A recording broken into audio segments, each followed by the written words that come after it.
ምዕራፍ 6 አብረንም እየሰራን የእግዚአብሔርን ጸጋ በከንቱ እንዳትቀበሉ ደግሞ እንለምናለን። በተወደደ ሰዓት ሰማሁ በመዳንም ቀን ረዳሁ ይላልና። እነሆ የተወደደው ሰዓት አሁን ነው። እነሆ የመዳን ቀን አሁን ነው። አገልግሎታችንም እንዳይነቀፍ በአንዳች ነገር ማሰናከያ ከቶ አንሰጥም። ነገር ግን በሁሉ እንደ እግዚአብሔር አገልጋዮች ራሳችንን እናማጥናለን።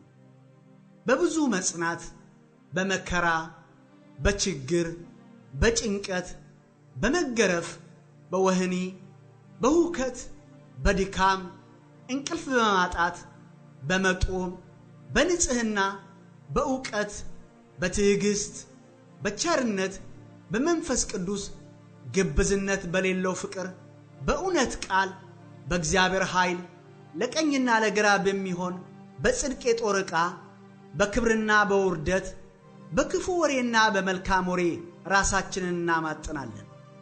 አሳቾች ስንባል እውነተኞች ነን። ያልታወቁ ስንባል የታወቅን ነን። የምንሞት ስንመስል እነሆ ሕያዋን ነን።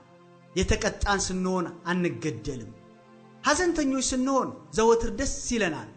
ድሆች ስንሆን ብዙዎችን ባለጠጎች እናደርጋለን። አንዳች የሌለን ስንሆን ሁሉ የኛ ነው።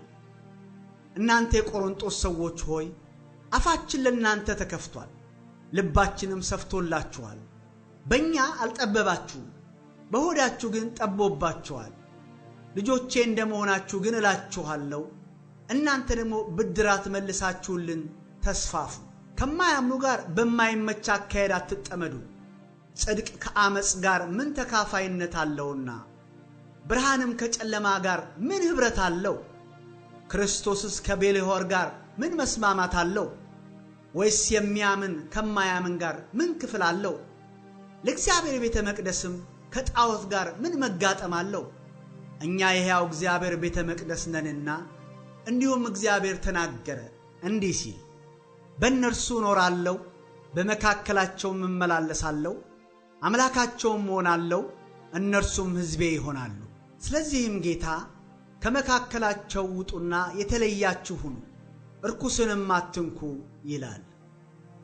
ሁሉንም የሚገዛ ጌታ እኔም እቀበላችኋለሁ፣ ለእናንተም አባት እሆናለሁ፣ እናንተም ለእኔ ወንድ ልጆችና ሴት ልጆች ትሆናላችሁ ይላል።